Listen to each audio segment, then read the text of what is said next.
오늘의 주요 뉴스입니다. 검찰 소환 조사를 하루 앞둔 이재명 더불어민주당 대표가 윤석열 정부를 향해 뻔뻔하고 대책 없고 기가 막히는 번데기 정권이라며 비난했습니다.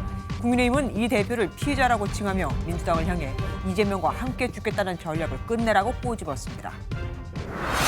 안철수 국민의힘 의원이 당대표 출마를 선언하고 김기현 의원이 경선 캠프를 열며 본격적인 당권 경쟁이 시작됐습니다.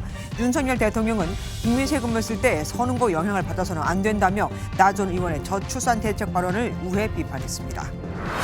오늘 새벽 1시 28분 인천 강화군 서쪽 25km역에서 규모 3.7의 지진이 발생했습니다. 진앙 주변 반경 50km 이내에 발생한 지진으로는 45분 만에 최대 규모로 새벽에 긴급 재난 문자를 받은 시민들은 놀란 가슴을 쓸어내렸습니다. 23층짜리 오피스텔 주차타워에서 큰 불이 났습니다. 입주민들은 현관문을 두드려 서로 대피를 도왔고 대형 참사로 번지는 걸 막았습니다. 위중증 환자 수가 꺾인다면 다음 주 실내 마스크 해제 시점을 논의하겠다고 방역당국이 밝혔습니다. 중국발 입국객의 코로나19 양성률은 3.9%로 뚝 떨어졌습니다. 지난해 브라질 대선에서 패한 보르소나로 전 대통령 지지자 수천 명이 대선 결과에 불복하며 의회와 대통령궁, 대법원 건물에 난입해 폭동을 일으켰습니다. 군 병력을 투입해 시위대를 진압한 브라질 정부는 400여 명을 체포했습니다.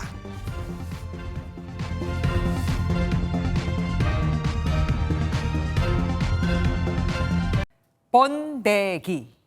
이 누에 애벌레가 들으면 섭섭해할 만한 얘기가 나왔습니다. 내일 검찰 출석을 앞둔 이재명 민주당 대표가 윤석열 정부를 향해 뻔뻔하고 대책 없고 기가 막힌다며 번데기 정권이라고 성토한 겁니다. 그러자 국민의힘도 날을 세웠죠. 민주당을 향해 이재명 대표와 공범이라며 범죄 피의자 이 대표와 함께 죽겠다는 옥수의 전략을 이쯤에서 끝내라고 말입니다. 12일엔 기자회견도 한다는데 그간 검찰 수사에 대해 말을 아껴왔던 터라 더욱더 관심이 쏠립니다. 오늘 첫 소식 강영호 기자가 준비했습니다. 검찰 조사를 하루 앞두고 열린 최고위원회의에서 이재명 더불어민주당 대표는 윤석열 정부를 맹비난했습니다. 민생과 안보가 흔들리고 있다며 야당을 탄압한다고 무능이 가려지지 않는다고 날을 세웠습니다. 시중에 이런 얘기가 있다고 합니다. 이 정권이 번데기 정권 같다. 뻔뻔하고 대책 없고 기가 막히다. 이런 얘기를 한다고 합니다. 지난 주말 검찰 수사에 대비해 일정을 완전히 비웠던 이 대표는 내일 출석과 관련한 질문엔 답변을 피했습니다. 내일 부당하게 출석하신다고 하셨는데 내일 좀 어떤 입장 좀 밝히실까요? 아까 대변인이 얘기하셨을 텐데요. 대변인한테 설명을 들으시고 검찰 출석에 이어 이 대표는 인천에서 민생 투어를 진행한 뒤 오는 12일 신년 기자회견에 나섭니다. 목요일 날 오전 10시 반에 신년 기자회견을 하실 예정입니다. 아직 장소는 정하지 않았고요. 이 대표가 신년 기자회견에서 검찰 조사에 대한 소회뿐 아니라 각종 현안에 대한 입장도 밝힐 것으로 보이는 만큼 1월 임시국회의 향방에 중요한 분수령이 될 전망입니다. MBN 뉴스 강영호입니다. 이재명 대표의 검찰 출석을 하루 앞두고 정치권은 초긴장 상태입니다. 야당은 이재명 대표는 죽지 않는다며 단일 대우를 더 강조했고 여당은 이 대표를 지키기 위한 옥수의 전략을 끝내라고 촉구했습니다. 왜 당이 범죄 피의자와 함께 죽으려 하냐면서요. 김현 기자가 보도합니다. 더불어민주당은 검찰을 앞세운 정치 보복이라며 이재명 불사론을 펼쳤습니다. 경찰이 무혐의 처분한 죽은 사건을 다시 되살려 어떻게든 죽이겠다는 정적 제거, 정적 숙청을 하려는 이재명은 죽지 않습니다. 민주당 지도부와 다수의 의원들은 이재명 대표의 검찰 소환에 일제히 동행하기로 했습니다. 대외적으로 세를 과시하고 대내적으로는 단일 대우를 다지겠다는 계획입니다. 국민의힘은 범죄 피의자와 함께 죽겠다는 옥쇄 전략이라고 날을 세웠습니다. 민주당 역시 이재명 대표와 함께 국회와 민생을 인질로 삼은 공범이라고 간주할 수밖에 없습니다. 범죄 피의자 이재명과 함께 죽겠다는 옥쇄 전략을 이쯤에서 끝내주십시오. 정진석 비상대책위원장은 이재명 대표가 자신의 수많은 범죄 혐의에 대해 소상히 소명하길 촉구한다고 말했습니다. MBN 뉴스 김현입니다. 이재명 더불어민주당 대표가 성남지청에 소환되는 것은 이번이 벌써 4번째입니다. 변호사 시절, 성남시장 시절, 경기도지사 시절 각각 조사를 받았는데 이번엔 당대표 신분인 거죠. 이 대표는 성남FC에 기업들이 낸 후원금 160억 원에 대한 제3자 뇌물 혐의를 받고 있습니다. 이상엽 기자가 하나하나 짚어보겠습니다. 검찰은 기업들이 이재명 더불어민주당 대표가 성남시장 시절 행정 편의를 제공해주는 대가로 후원을 했다고 보고 이 대표에게 특가법상 제3자 뇌물 혐의를 적용시켰습니다. 특가법상 제3자 뇌물죄는 공무원이 직무와 관련해서 부정한 청탁을 받은 뒤 본인이 아닌 다른 이에게 뇌물이 돌아갈 때 성립됩니다. 이 대표는 두산건설과 네이버 등 6개 기업의 청탁을 받는 대가로 성남FC에 160억 원의 불법 후원금을 내게 한 혐의를 받고 있습니다. 이에 대해 이 대표는 후원금 유치가 시민구단인 성남FC를 위한 공익행위이며 자신의 정치적 입지를 위해 한 게 아니라며 부인해왔습니다. 이 대표는 과거에도 3차례나 성남지청에 소환돼 검찰 조사를 받으면서 의혹을 조목조목 부인한 바 있습니다. 있는 사실 그대로 진술했고 객관적 사실에 기초해서 법과 원칙에 따라서 합리적으로 판단해 주도록 요청했습니다. 죄가 된다는 사람, 또 죄가 안 된다고 생각하는 사람 입장을 확인하는 자리이기 때문에 제가 이 사안에 대해서 성실하게 소명하도록 하겠습니다. 당시에도 지지자들이 몰려 출석 현장에 소란이 생긴 만큼 검찰 측은 안전 조치를 취하는 중이라고 밝혔습니다. MBN 뉴스 이상엽입니다. 안철수 국민의힘 의원이 윤석열 정부의 연대 보증인이자 또 운명 공동체라며 당대표 출마를 공식 선언했습니다. 윤심이 아닌 윤의 힘이 되겠다면서요. 경쟁 주자인 김기현 의원은 40여 명의 전현직 의원들이 참석한 가운데 선거 사무실을 열어 세를 과시했습니다. 이명박 전 대통령은 축전도 보내왔죠. 노태영 기자가 보도합니다. 안철수 의원이 당대표 선거 출사표를 던졌습니다. 윤석열 정부의 인수위원장을 맡았던 안 의원은 윤심에 적극 호소했습니다. 윤석열 정부의 연대 보증인이자 운명 공동체라며 윤 대통령 힘액이 되는 대표가 아니라 윤 대통령에게 힘이 되는 대표가 되겠다고 공언했습니다. 저는 윤석열 대통령 연대 보증인입니다. 아니, 운명 공동체라고 말씀드립니다. 안 의원은 정권교체 완성을 위해선 차기 총선 수도권 승리가 절실하다며 중도와 2030 청년층의 소구력이 있는 자신이 적임자라고 강조했습니다. 국민의힘은 서울을 포함한 수도권 의석 121개 가운데 17석을 차지하고 있어 민주당의 절대적인 열세입니다. 안 의원과 함께 수도권 당대표론을 주장하고 있는 당권주자 윤상현 의원은 축전을 보내 안 의원과의 연대 움직임을 보였습니다. 친윤 핵심 장제원 의원과의 김장연대를 앞세운 김기현 의원은 여의도 선거사무실 개소식을 진행했습니다.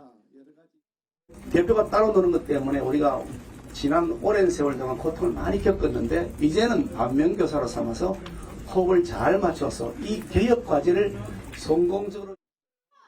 전현직 의원 40여 명이 행사에 참석한 가운데 이명박 전 대통령의 지지 축전과 윤석열 대통령이 대선 후보 시절 유세에서 썼던 북이 등장하는 등 대선 출정식을 방불케 했습니다.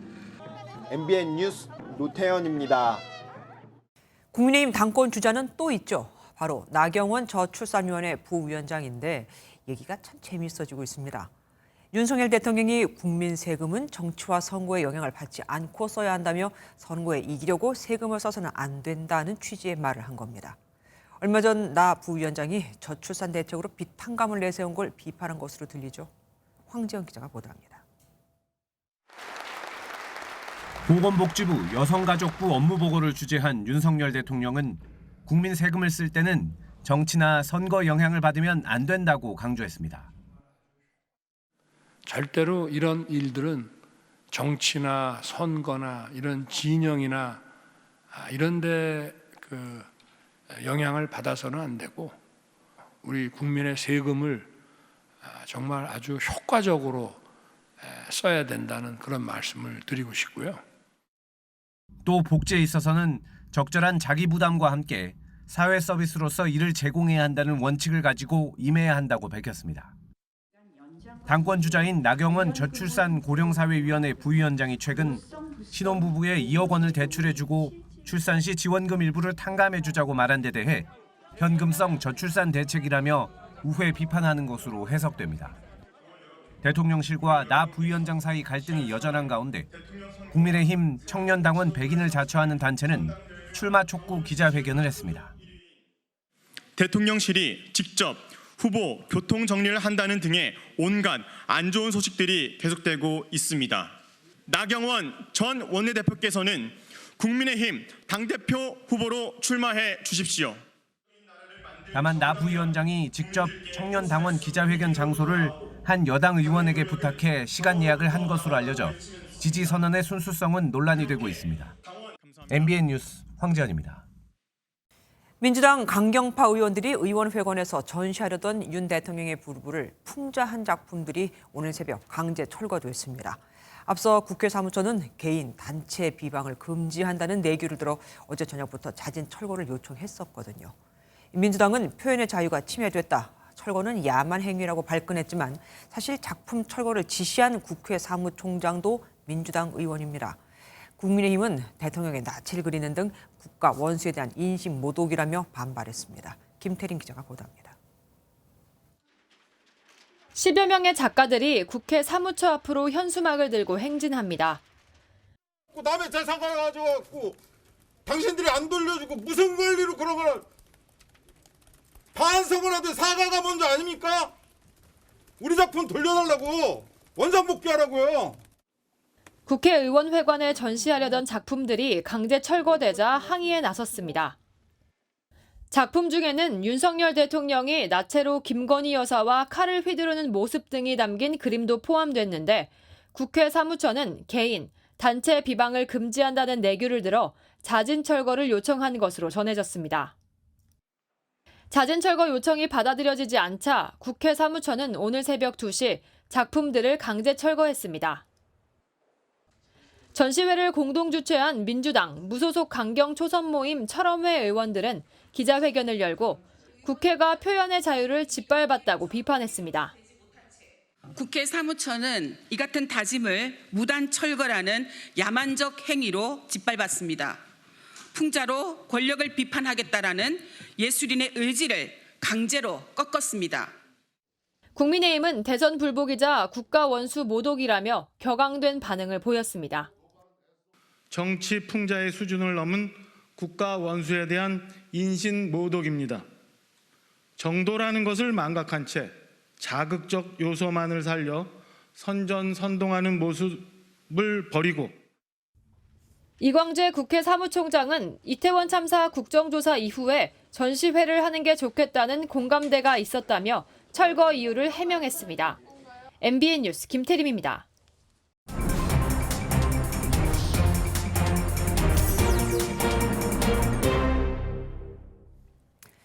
정치권 소식 더 깊게 들어가 보는 정치톡톡 시간입니다. 이병주 기자와 함께합니다.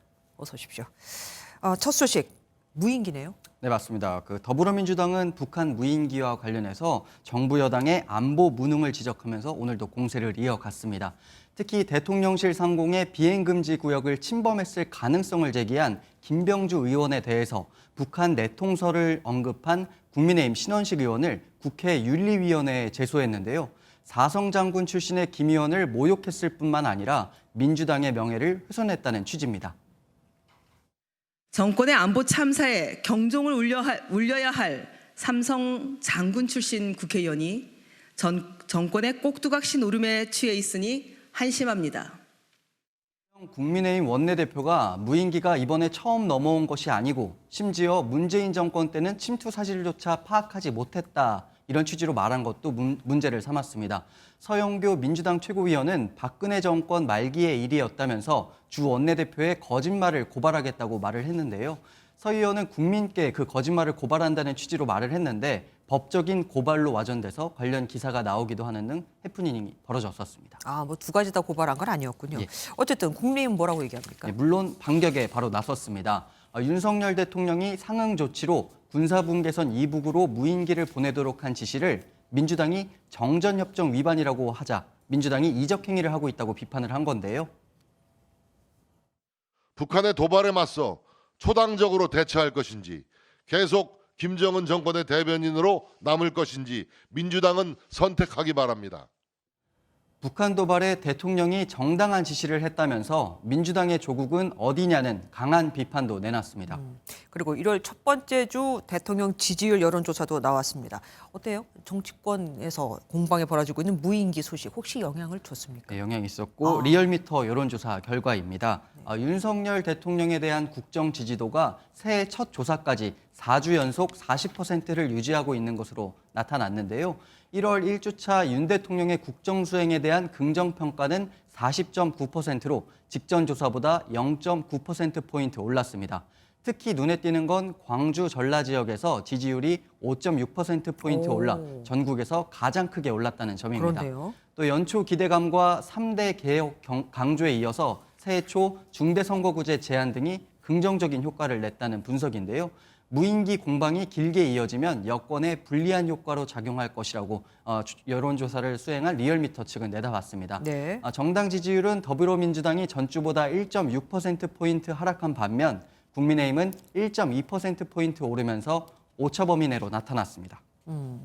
대통령 말이 나온 김에 이 소식도 보죠. 윤 대통령이 국민의힘 당권주자 김기현 의원에게 축하 전화를 했다는데 뭘 축하하는 겁니까? 네, 김기현 의원은 오늘 라디오에 나와서 관련 발언을 이어갔습니다.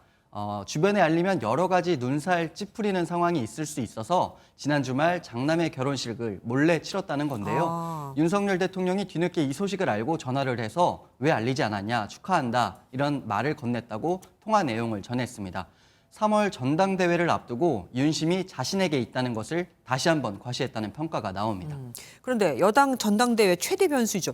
나경원 전 의원이 제주로 가려다가 이걸 갑자기 취소했다던데 그 이유가 있습니까? 네, 조금 전에 들어온 소식인데요. 원래 나경원 전 의원은 말씀대로 내일 제주도당을 찾아서 당원을 상대로 특강을 할 예정이었습니다. 네. 여기서 최근 저출산 대책 논란 등 현안에 대해 어떤 이야기를 할지 또 혹시 당대표 출마 선언을 할지는 하진 않을지 관심이 쏠렸는데 이 특강 자체가 취소가 된 겁니다.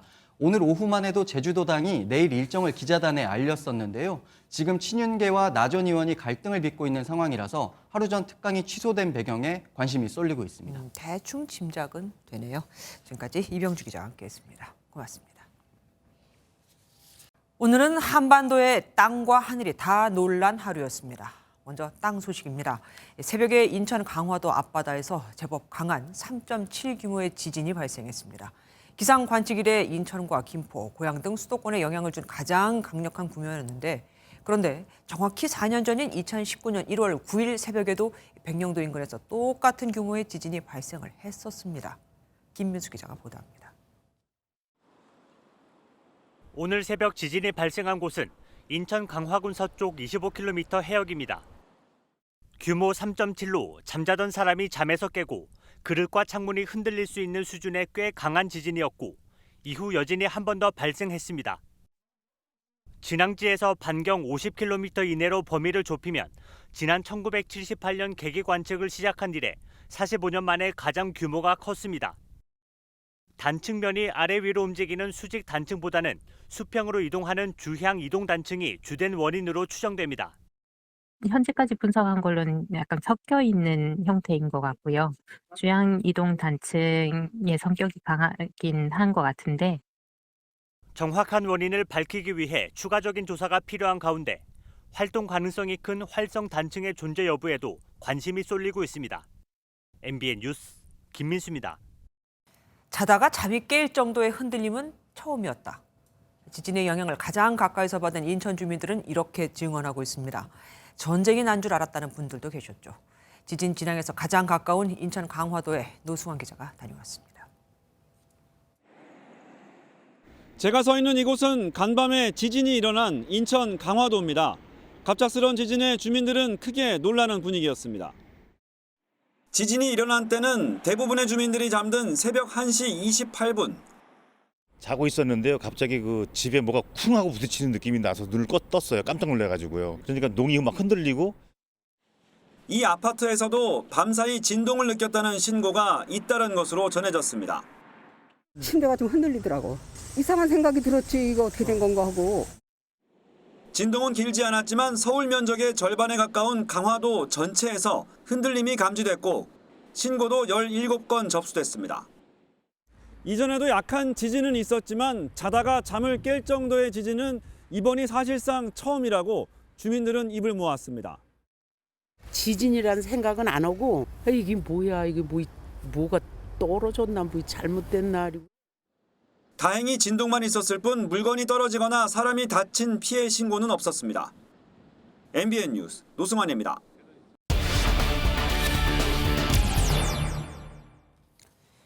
오늘 새벽에 발생한 지진을 취재한 최도원희 기자와 좀 더 자세한 얘기 나눠보겠습니다. 어서 오십시오. 이 서울에서도 지진 진동을 느꼈다는 분들이 꽤 계셨습니다. 그런데 우리가 알기로는 주로 이 지진이 남쪽 지방에서 나잖아요. 이번에 굉장히 이례적인 거 아닙니까? 네, 그렇습니다. 이번 지진 인천과 김포, 고양 등 수도권 전체에 영향을 미쳤는데요. 그래서 한반도에 지진 안전지대가 없다는 점을 다시 한번 보여줬습니다. 네. 인천은 디지털 지진계 관측이 시작된 1999년 이후 규모 3.0 이상의 지진이 발생한 적이 단 한 번밖에 없습니다. 정확히 4년 전인 백령도에서인데요. 그때도 규모 3.7이었습니다. 한반도에선 계속해서 지진이 발생하고 있습니다.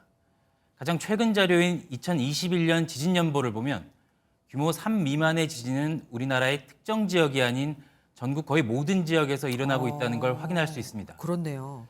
연도별 지진 발생 현황을 보면 2016년 경주와 2017년 포항 지진을 제외하더라도 최근 들어 연평균 50회를 넘기면서 증가 추세를 보이고 있습니다. 어쨌든 우리는 잘 모르는 사이에 그냥 자잘한 지진들은 계속해서 일어나고 있었던 거네요. 그리고 대부분 스마트폰 문자로 이 지진이 발생했다는 소식을 문자로 받아보셨는데 나는 별로 여기랑 관련이 없는데도 받았다는 분들도 계시거든요. 그러면 그 문자를 보내는 기준이 어떻게 되는 겁니까? 통상 그 재난 문자 발송은 행정안전부 소관인데 지진만큼은 기상청이 직접 보냅니다. 다른 재난도 1분 1초를 다투겠지만 특히 지진은 발생 양상이 초 단위로 진행되고 그렇죠. 피해가 광범위하기 때문에 2018년부터 기상청이 직접 관리하고 있고 재난 문자도 CBS라고 하는 방송형 동보 서비스에 의해 자동으로 송출됩니다. 오늘도 이 시스템에 의해 지진 관측 9초 만에 지진 속보가 발송됐고요. 진앙에서 80km 반경 이내인 인천과 경기, 서울 지역으로 긴급 재난 문자가 자동으로 송출됐습니다. 코로나 때처럼 그 지역을 지나가고 있었다면 그러니까 기지국 기준으로 재난 문자를 받으셨을 겁니다. 그런데 누구는 이 알람 소리, 그러니까 문자가 오는 소리에 깼다는 분도 계시고요. 어떤 분들은 아침에 일어나 보니까 와 있었는데 나는 못 들었다는 분도 계시고 어떻게 다른 겁니까? 저희도 오늘 취재를 해봤는데 네. 재난 문자는 안전, 긴급, 위급으로 구분돼서 발송되는데 네. 지진의 경우 규모 6.0 이상은 위급 재난으로 분류돼서 스마트폰 설정 여부와 관계없이 무조건 수신됩니다. 하지만 이번 같은 경우엔 긴급으로 분류돼 재난 문자가 발송됐고 스마트폰에서 설정을 수신 거부를 해놨으면 못 받는 경우가 있을 수 있다고 기상청 관계자는 설명했습니다. 네. 수신 거부로 안 해놨는데 못 받았다. 이런 경우가 있는데 이때는 기지국 연결 상태에 따라 아주 가끔 문자 수신이 안 되는 경우도 있다고 또 설명했습니다. 지금 말씀해 주신 그 재난 안전 문자는 그러니까 행안부와 기상청이 보내는 거고 그러면은 안전 안내 문자는 뭡니까? 저는 오늘 둘 다 받았거든요. 재난 안전 문자는 기본적으로 행안부에서 관리하고 보내는 건데요. 지진만 예외적으로 기상청이 바로 직접 보내는 겁니다. 네. 특히 아까 말씀하신 안전 안내 문자 같은 경우는 상대적으로 덜 긴급한 상황일 때 일반 문자 형태로 송출되는 문자를 말합니다. 그건 누가 보내는 건가요? 역시 기상청입니다. 지진 같은 경우에는. 네, 알겠습니다. 이번 기회에 어쨌든 제 스마트폰 설정이 어떻게 되는지 확인하는 것도 괜찮을 것 같습니다. 지금까지 최도니 기자와 함께했습니다. 땅이 흔들린 데 이어 하늘에서도 위성이 떨어진다는 안전 안내 문자가 왔었죠. 39년 전 우주에 올라간 미국 인공위성이 오늘 지구로 떨어졌는데 추락 예상 궤도가 한반도로 관통했기 때문입니다. 위성은 30-40년 정도 일을 하고 수명에 닿으면 떨어지는데 여기 맞을 확률은 9,400분의 1도 안 됩니다. 유승호 기자가 보도합니다. 지난 1984년 10월 우주왕복선 챌린저5는 한 위성을 궤도에 올려놓는 데 성공했습니다. 이 위성은 지구에서 나오는 열분포를 관측하는 임무를 수행하다 지난 2005년 공식 은퇴했고 오늘 지구로 떨어졌습니다. 이번 인공위성의 추락에 많은 관심이 쏠린 건 바로 예상 궤도 때문. 이 위성은 우리나라 상공을 약 1시간에 걸쳐 관통할 것으로 계산됐습니다. 정부도 혹시 모를 낙하물 피해를 막고자 경계 경보를 내렸고 재난안전 문자도 보냈습니다. 주무부처인 과학기술정보통신부뿐 아니라 국방부도 상황을 예의주시했습니다. 우주작전대대 전자위성 감시 체제를 활용해서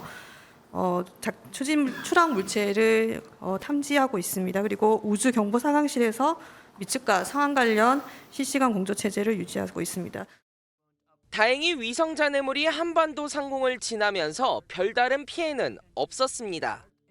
나사는 인공위성 잔해물이 지구 대기권을 통과하며 마찰로 모두 타버려 피해가 일어날 확률은 낮다고 밝혔습니다. 지구 상공에서 임무를 수행하고 있는 인공위성은 지난 2020년 10,000개를 넘었습니다. 인공위성마다 비행 고도와 궤적이 다르고 지구 중력에 이끌려 떨어지는 만큼 언제 어디로 잔해물이 떨어질지 쉽게 알 수 없습니다. 정부는 인공위성 잔해물은 우주 방사능에 오염돼 있어 혹시 발견해도 절대 직접 만지지 말 것을 당부했습니다. MBN 뉴스 유승호입니다. 대장동 일당 김만배 씨가 언론인에게 억대의 금품을 제공한 사실이 추가로 나온 데 이어 과거 언론사 2곳을 인수하려 했다는 의혹도 제기됐습니다. 개발 수익이 대선 국면과 맞물려 논란이 될 경우 여론전을 위한 방패를 준비했던 걸까요? 실제로 언론인 몇몇과 화천대유 고문 계약을 맺고 급여를 준 사실까지 드러나면서 파장이 일파만파로 번지고 있습니다. 박은채 기자입니다. 화천대유 대주주 김만배 씨가 과거 언론사 2곳을 인수하려 시도했던 것으로 드러났습니다. 김 씨는 지난 2017년쯤 민영 뉴스통신사를 100억 원대에 인수하려 했지만 해당 언론사가 300억 원을 요구해 마음을 접었다고 주변에 말한 걸로 전해졌습니다. 또 2019년 법조계 전문지 인수를 시도했지만 마찬가지로 무산됐습니다. 이 매체는 2022년 5월 경영진이 바뀌었는데 그 이전 경영진은 2021년 중반 김만배 씨가 제3자를 통해 만나자는 의사를 전해왔지만 응하지 않았다고 밝혔습니다. 또 김 씨는 중앙일간지 출신 A씨와 연봉 1억 2천만 원, 민영 뉴스통신사 부국장이었던 B씨는 연봉 3,600만 원에 화천대유 고문 계약을 맺은 것으로 알려졌습니다. 언론인 동관계 계속 나오고 있는데 보도에 대해서 한 말씀 하시죠. 수표 금액. 한편 한겨레 신문 부국장을 지낸 C씨가 김 씨에게 6억 원을 받았다는 의혹에 이어 추가로 3억 원을 받았다는 보도가 나오자 류익은 한겨레 편집국장과 김현대 사장 등이 사의를 밝혔습니다. 법조계에선 김 씨가 대장동 개발이 본격화되자 향후 여론 관리를 위해 언론사 인수를 추진한 것 아니냐는 분석이 나오고 있습니다. MBN 뉴스 박은채입니다. 가짜 뇌전증 진단을 받도록 알선해준 혐의를 받는 병역 브로커 김모 씨가 구속됐습니다. 김 씨는 앞서 구속된 또 다른 브로커 구모 씨에게 배운 수법을 그대로 썼는데 처리한 것만 20건에 달하고 의뢰자가 중간에 상담을 그만두지 못하게 압박까지 했던 것으로 드러났습니다. 김태형 기자가 보도합니다. 병역법 위반 혐의를 받고 있는 브로커 김모 씨가 구속영장 실질 심사를 마치고 법정 밖을 나섭니다. 영장 새로 청구했는데 신경 어떻습니까? 한 건당 얼마씩 받으셨어요? 감사합니다. 김 씨는 병역 기피 의뢰자들이 가짜로 뇌전증을 진단받도록 돕고 1억 원가량 챙긴 혐의를 받고 있습니다. 검찰은 김 씨가 앞서 구속된 또 다른 브로커 구모 씨에게 범행수법을 배워 똑같이 병역 전문 행정사 자격을 걸고 컨설팅을 하거나 의뢰인을 직접 찾아간 것으로 보고 있습니다. 이렇게 김 씨가 처리한 병역 기피 의뢰는 약 20건. 특히 김 씨는 의뢰인들이 계약을 체결했다가 꺼림칙하다며 취소하려 하면 강제집행 신청으로 의뢰인을 압박한 것으로 알려졌습니다. 법원이 증거인멸 우려가 있다며 김 씨에 대한 영장을 발부한 만큼 병역비리 수사에 속도가 붙을 전망입니다. 검찰은 김 씨 등 브로커를 통해 병역 기피를 시도한 프로배구 선수 조재성 외에 래퍼, 승마 선수 등 100여 명은 물론 뇌전증 진단을 해준 의료기관 기록을 살피며 수사를 확대하고 있습니다. MBN 뉴스 김태형입니다. 오피스텔 23층짜리 주차타워에서 큰 불이 났습니다.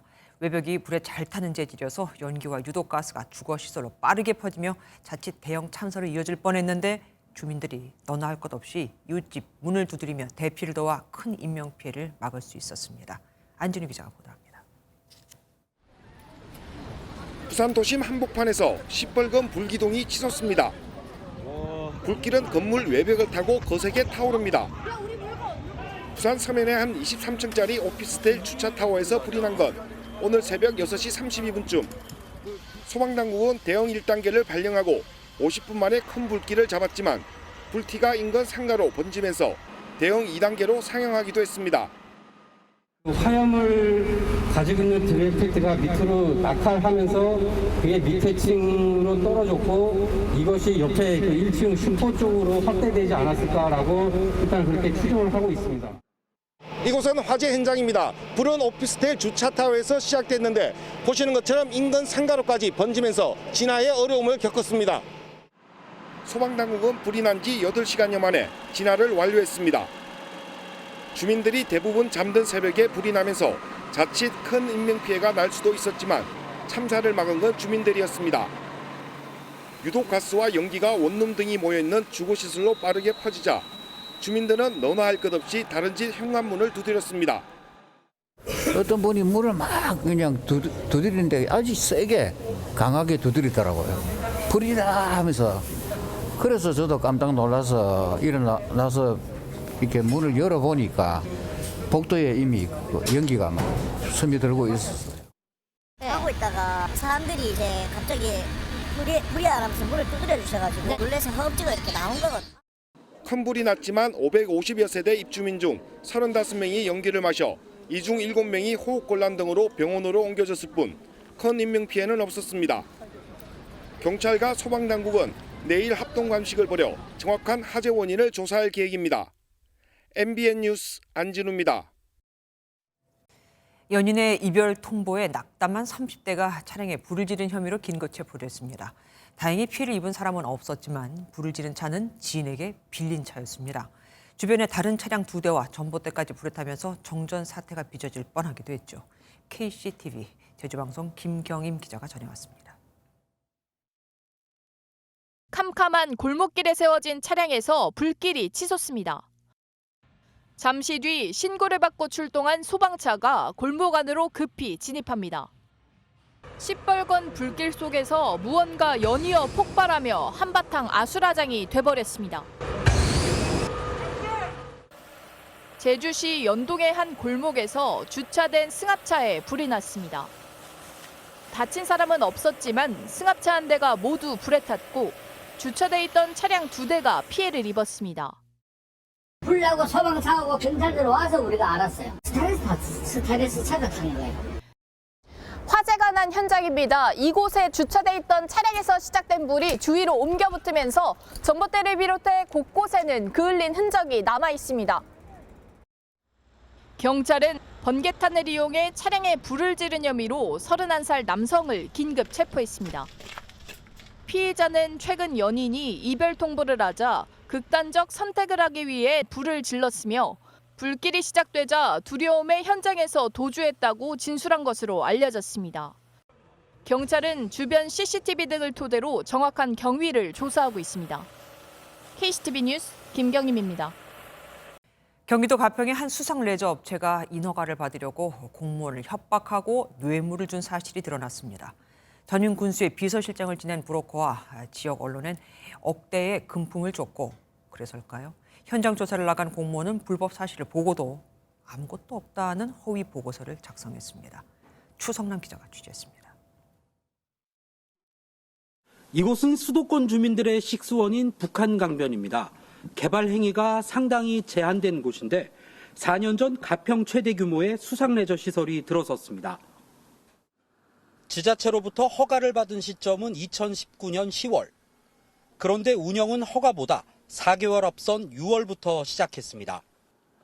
여름 성수기, 이른바 대목을 노리고 허가가 나기도 전에 영업부터 한 겁니다. 하지만 가평구는 이 업체가 설치한 시설들이 불법 구조물이라는 이유로 원상복구 명령을 내리고 강제 철거까지 계획했습니다. 그러자 업체는 담당 공무원을 협박했고 초대 민선군수 비서실장 출신의 브로커를 동원해 뇌물까지 주려 했습니다. 또 불법 사실을 취재한 지역 언론사 기자 3명에게 총 1억 2천여만 원을 전달하며 공무원 압박에 동원했습니다. 실제로 회유당한 공무원들은 인허가에 반대한 상급자를 결제 라인에서 배제했고 불법 시설물을 확인하고도 문제없다는 보고서를 작성한 것으로 드러났습니다. 그 결과 지자체의 허가 불허 입장이 180도 뒤집어져 축구장보다 넓은 수면에 독점적 점용 허가를 받아낸 사실을 확인하였습니다. 검찰은 업체 회장과 대표 그리고 이들에게 금품을 받은 기자와 브로커 등 5명을 구속 기소하고 공무원 등 9명을 불구속 기소했습니다. 또 영업을 시작한 시점으로부터 제허가 기간까지인 2년간의 영업이익 100억 원을 불법 수익금으로 보고 환수할 예정입니다. MBN 뉴스 추성남입니다. 선거법 위반 혐의로 재판을 앞둔 경남 창녕 군수가 숨진 채 발견됐습니다. 손으로 쓴 유서도 발견됐는데 자신은 결백하며 억울하다는 내용이 적혀 있는 것으로 알려졌습니다. 강진우 기자가 보도합니다. 경남 창녕의 한 야산 입구 도로에 김부영 창녕 군수의 개인 승용차가 주차돼 있습니다. 김 군수는 오늘 오전 9시 40분쯤 이 차에서 100m 떨어진 야산에서 숨진 채 발견됐습니다. 전날 귀가하지 않았다는 아내의 신고를 받은 경찰이 40분 만에 위치 추적을 통해 찾아낸 겁니다. 김 군수는 지난해 6일 지방선거에서 후보자를 매수한 혐의로 기소돼 불구속 재판을 받고 있었습니다. 당시 현직 군수이면서 국민의힘 공천을 받지 못해 무소속으로 출마한 후보를 견제하려고 민주당 후보를 매수한 혐의입니다. 현장에서 유서가 발견됐는데 결백하다는 내용이 적힌 것으로 알려졌습니다. 유서는 상위 안주문에서 발견이 됐습니다. A4 용지 한 장짜리입니다. 국민들은 현직 군수의 갑작스러운 비보에 당혹감을 감추지 못했습니다. 재판 결과도 없이 이렇게 안타까운 소식을 들으니까 뭐라 마음에 찹찹합니다. 상위 국민 한 사람으로서. 김 군수가 숨지면서 법원은 이 사건에 대해 공소기각 결정을 내릴 것으로 보입니다. MBN 뉴스 강진우입니다. 생활 필수품을 시중가보다 80% 넘게 싸게 판매하는 쇼핑몰을 만들어 소비자들의 돈을 가로챈 40대가 구속됐습니다. 라면 20개에 4,000원 이런 식이니 물건을 받지 못해도 소액이라 신고하지 않는다는 걸 노렸죠. 하지만 이렇게 모인 돈은 컸습니다. 남성이 운영한 6개 온라인 쇼핑몰 중 2개 쇼핑몰에서 밝혀진 피해자만 무려 81만 명 이상, 피해액은 75억 원 가까이 됩니다. 김명현 기자가 보도합니다. 라면 20개에 4,000원, 쌀 10kg은 6,900원에 판매되고 있습니다. 시중가보다 80% 저렴하게 판매한다는 광고로 소비자들을 유혹한 온라인 쇼핑몰 스타일V입니다. 그런데 알고 보니 사기였습니다. 가격이 싸고 네이버 때문에 샀고 조그마하게 며칠 지나면 금이 또 오르고요. 그날 안 사면 또 올라간다. 수사에 착수한 경찰은 실 운영자 41살 최모 씨를 붙잡았습니다. 배송이 한두 달 정도 걸린다며 시간을 미룬 뒤 민원이 쌓이면 다른 쇼핑몰 사이트를 개설해 범행을 이어갔습니다. 실제 판매한 제품 중 일부는 배송이 되기도 했습니다.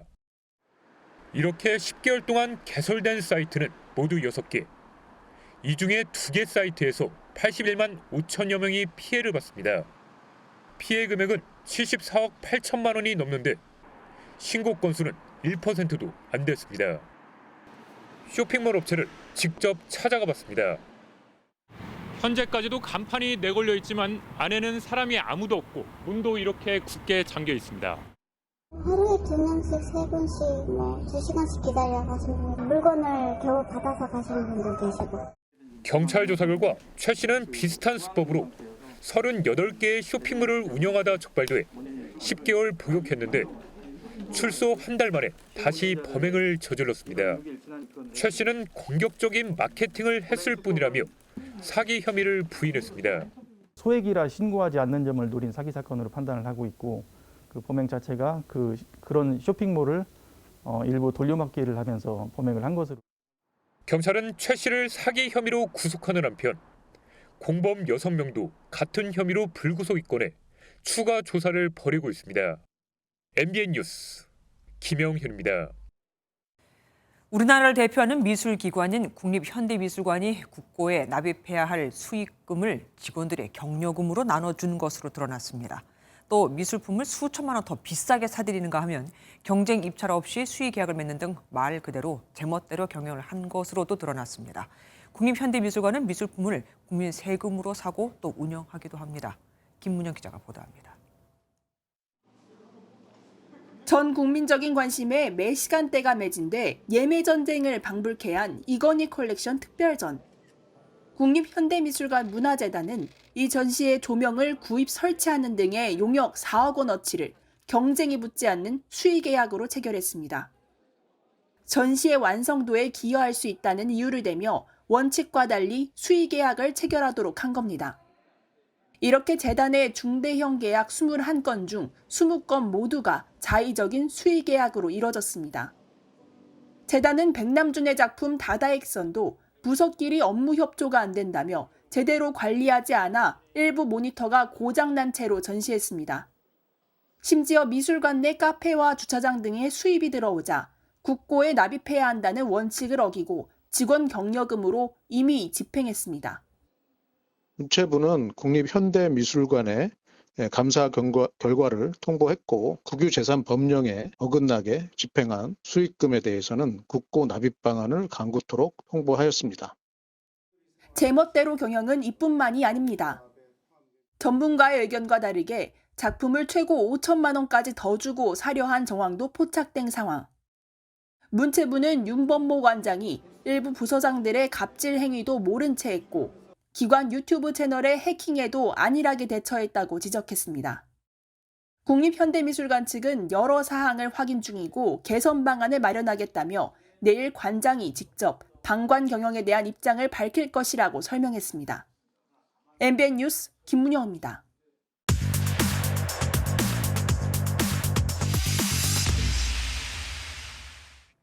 사건 사고와 각종 사회 이슈에 대해 들여다보는 사회기자 M 정태웅. 한범수입니다. 첫 번째 키워드입니다. 병원비 내놔라. 갑자기 왜 병원비를 달라고 하죠? 사고가 났나요? 그런 셈입니다. 한 곱창집에서 벌어진 일인데요. 며칠간 주인이 곱창집을 비운 사이에 한 할머니가 손주들을 데리고 이렇게 테라스에서 장난을 친 겁니다. 흰색을 보니까 이게 빙판길 같네요. 네, 그렇죠. 그러다 보니까 또 어두운 새벽이었거든요. 결국에 미끄럼 장난을 치던 할머니가 넘어지고 말아요. 그래서 이 사고로 어깨 골절로 수술을 받게 됩니다. 손주들 같이 놀아주다가 사고 당한 것 같아서 그건 안타까운 생각은 듭니다. 그렇죠. 네. 문제는요. 이후 가족분이 찾아와서 상가에다가 할머니의 병원비를 달라고 요구를 한 거죠. 주인 입장에선 본인들이 놀다가 다쳤는데 병원비까지 달라고 하니까 억울한 생각도 들 것 같습니다. 맞습니다. 그래서 주인은 커뮤니티 글에 글을 올리는데요.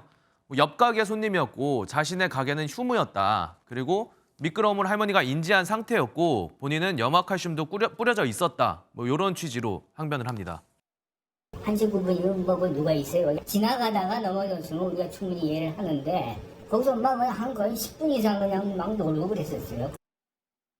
주인으로선 할 만큼 했다 이런 생각도 들 것 같은데요. 네. 다른 사람들은 어떻게 생각하던가요? 네, 댓글 역시 수천 개가 달렸습니다. 일단 주된 댓글은 굳이 가서 넘어져 놓고 왜 탓을 하냐 이런 글들이 대부분이었는데요. 또 한편으로는 사장님 가게인 만큼 조금의 책임은 있을 것이다. 이런 의견들도 있었습니다. 법조계 관계자들 의견도 한번 들어봤는데 엄밀히 봤을 때 일부 책임은 질 수 있다 이렇게 판단했습니다. 약간의 손해배상 책임이 인정될 수 있습니다. 실제로 지난 2012년 가게 앞에서 빙판에 손님이 미끄러져 가게 지인이 위자료와 치료비를 배상한 사례가 있습니다. 보행자의 낙상 사고 시에 해당 구역의 관리 주체에 책임을 묻고 있기 때문입니다.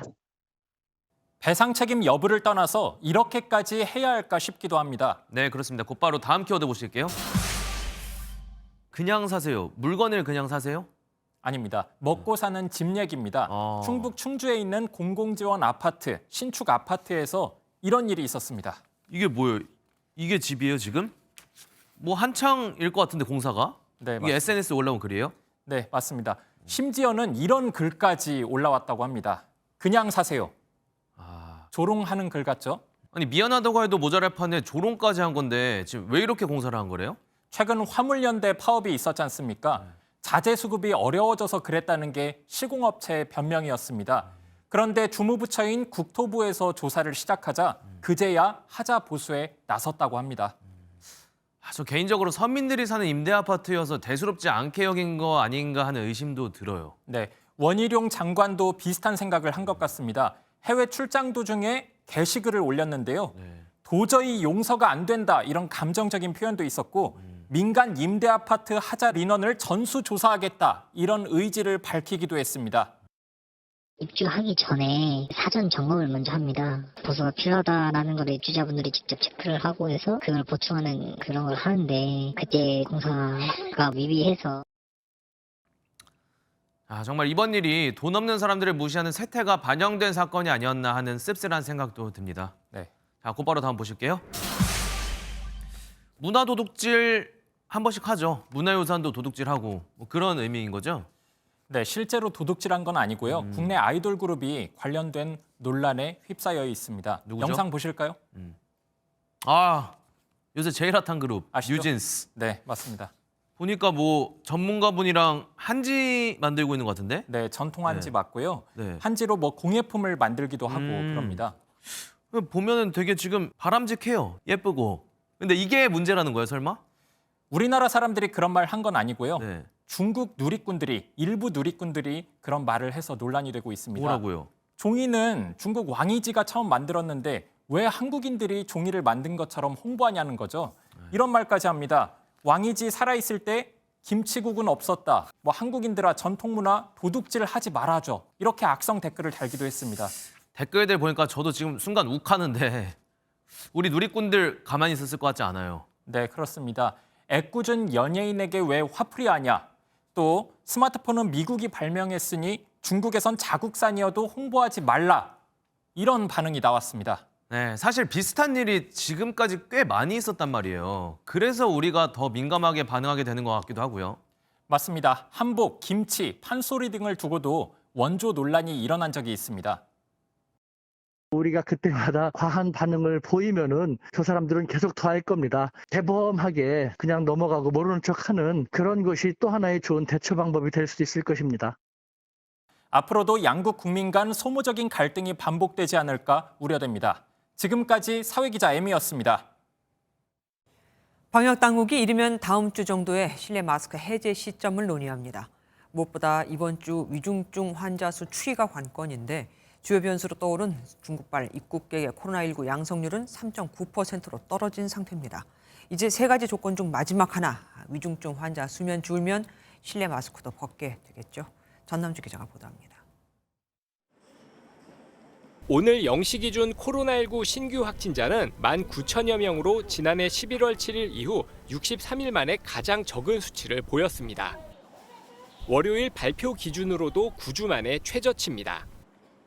최근 코로나 신규 확진자는 감소하고 있는데 지난달에 정점을 찍은 것으로 보입니다. 확진자 숫자는 눈에 띄게 감소를 했습니다. 계산상으로 약 10%의 감소가 나오고 있습니다. 이미 실내 마스크 해제를 위한 조건 중 2개를 달성한 상황에서 정부는 위중증 환자의 수치까지 꺾이면 다음 주 논의를 시작할 것이라고 밝혔습니다. 이런 가운데 중국발 입국객의 코로나 양성률은 뚝 떨어졌습니다. 음성 확인서 제출을 의무화한 지난 5일부터 양성률은 큰 변동폭을 보이고 있습니다. 방역당국은 새로운 변이의 출현 가능성이 크지 않을 것으로 판단한다며 중국의 코로나 유행 상황도 국내 실내 마스크 해제 시점 변경에 영향을 미치지는 않을 것이라고 설명했습니다. MBN 뉴스 전남주입니다. 중국이 3년간 지속했던 제로 코로나 방침을 갑자기 바꾸면서 힘들어진 사람들이 있습니다. 코로나19 자가진단키트 공장 노동자들은 밀린 임금을 달라며 격렬한 시위를 벌이고 있고 방역 요원 수백만 명도 순식간에 일자리를 잃었습니다. 베이징에서 윤석정 특파원이 전해왔습니다. 길바닥에 자가진단 키트가 널브러져 있습니다. 근로자들이 시위를 진압하러 온 경찰을 향해 진단 키트가 담긴 상자를 내던지기도 합니다.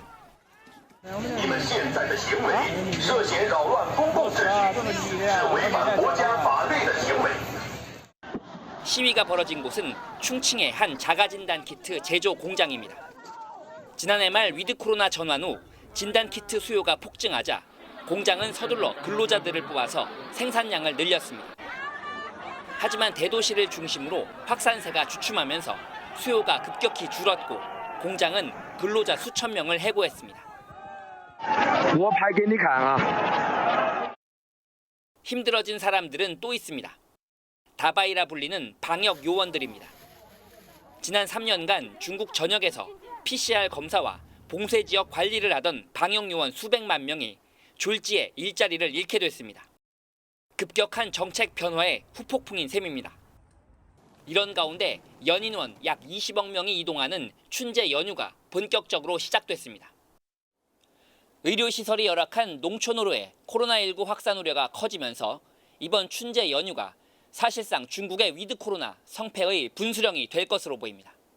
베이징에서 MBN 뉴스 윤석정입니다.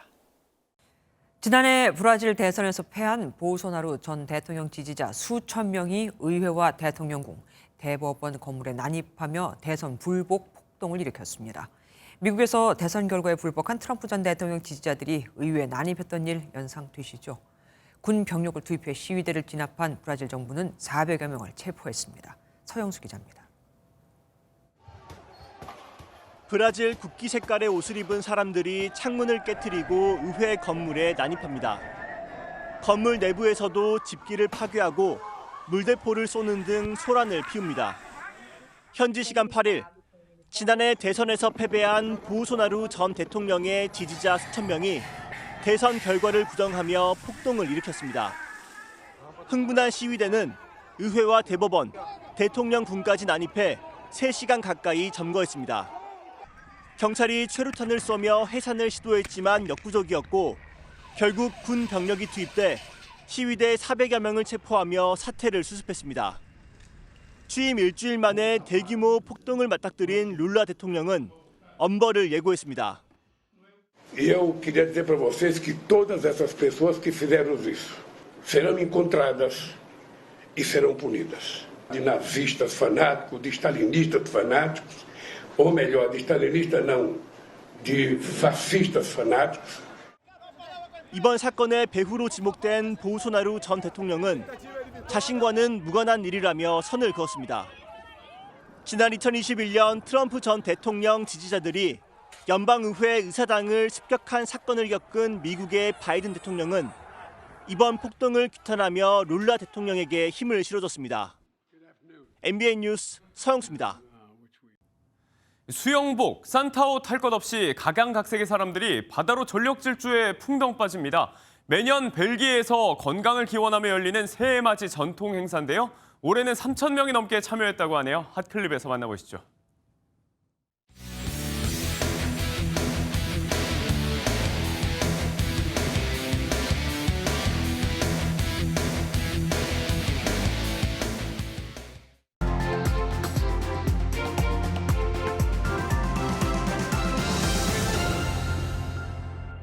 You sold your soul the day you put on that first pair of Jimmy Choos. 명품의 문외한이던 주인공이 유명 패션 잡지 편집장의 비서가 된 후 치열하게 현실과 부딪히며 세상을 배워간다는 영화죠. 새해 벽두부터 해외 유명 명품 브랜드들이 앞서거니 뒤서거니 하며 가격을 올리고 있습니다. 프랑스 에르메스는 주요 제품 가격을 최대 10%, 장신구는 최대 20%, 이탈리아 프라다는 최대 10% 올렸습니다. 다른 명품 브랜드들도 곧 가격을 올릴 채비 중이고요. 샤넬과 프라다는 지난해 4번에 걸쳐 값을 올려 이미 대표 브랜드 백값이 1년 만에 715만 원에서 1,316만 원으로 무려 85%나 인상된 상태입니다. 가방 하나에 경차 한 대 값이죠. 명품 업체들은 한국에서만 유독 비싸게 파는데 그렇다고 노블레스 오블리주를 더 실천하느냐? 그것도 아닙니다. 국내 해외 유명 브랜드는 기부금 실적이 아예 없거나 눈 가리고 아웅하는 수준에 불과하거든요. 작년 샤넬 코리아의 기부금은 매출액 대비 0.057%, 1%도 안 됐습니다. 물건을 여러 개 넣고 고르는 것 금지. 한 번 본 물건을 다시 확인하는 것도 금지. 심지어 명품을 가질 주제가 되는지 손님 수준을 판가름해 물건을 파는 직원들. 매장은 직원이 손님을 고르는 것이 아니라 손님이 물건을 고르는 곳 맞죠? 명품을 드는 이유가 뭘까요? 보다 나은 사람처럼 보이고 싶어서 아닐까요? 그런데 내 주변에서 보다 잘난 사람처럼 보이기 위해 명품 업체들한테 그런 대접을 받으면서 물건을 사는 게 진짜 잘난 사람이 맞을까요? 우리 사람이 명품이 돼보는 건 어떨까요? 가격을 올리고 또 올려도 묻지도 따지지도 않는 명품 호구가 아니라 명품 업체들이 자기들 제품을 들어주고 입어주길 바라는 그런 명품 사람 말입니다. 그 시작은 소비자, 바로 우리로부터 비롯될 겁니다. 김주아의 그런데 오늘은 명품 또 인상, 한국은 호갱인가? 였습니다. 이번 주는 내내 겨울치고 꽤 포근하겠습니다. 오늘 서울은 아침부터 영상권으로 출발했는데요. 내일과 모레도 각각 6도와 7도 보이면서 마치 3월 중순처럼 온화하겠습니다. 이렇다 보니 사흘째 대기 정체가 이어지고 있습니다. 현재 수도권의 먼지는 조금 흩어졌지만 충청과 남부지방의 대기가 탁합니다. 이 시각 충북이 41, 대구도 37 마이크로그램을 보이고 있습니다. 내일도 수도권과 충청, 전북과 대구는 온종일 초미세먼지 농도 나쁨 수준 보이겠고요. 인천과 대전, 세종, 광주와 경북 지역은 오전 한때 먼지 농도가 짙어지겠습니다. 내일 전국이 대체로 맑겠습니다. 서울은 영하 3도, 대전 영하 5도 안팎으로 출발하면서 아침 기온은 오늘보다 6도가량 낮겠습니다. 남부지방도 아침 기온 광주가 영하 3도, 부산 2도 안팎으로 출발하겠고요. 낮 동안은 대체로 10도를 웃도는 곳이 많겠습니다. 오늘 늦은 밤부터 내일 새벽 사이 강원 남부 동해안과 경북 북부 동해안에는 약하게 비가 오는 곳이 있겠습니다. 다가오는 금요일부터 일요일 사이에는 전국 대부분 지역에 비나 눈이 내릴 전망입니다. 내리셨습니다. 안녕하세요. 김주하입니다. 공정하고 신속한 MBN 뉴스, 유튜브를 통해서도 만나보실 수 있습니다. 특히 더 많은 뉴스와 라이브를 보고 싶으시다면 오른쪽을 눌러서 구독하시면 됩니다. 어렵지 않죠? 빠르고 정확한 뉴스로 계속 찾아뵙겠습니다. MBN 뉴스를 시청해 주신 여러분 고맙습니다.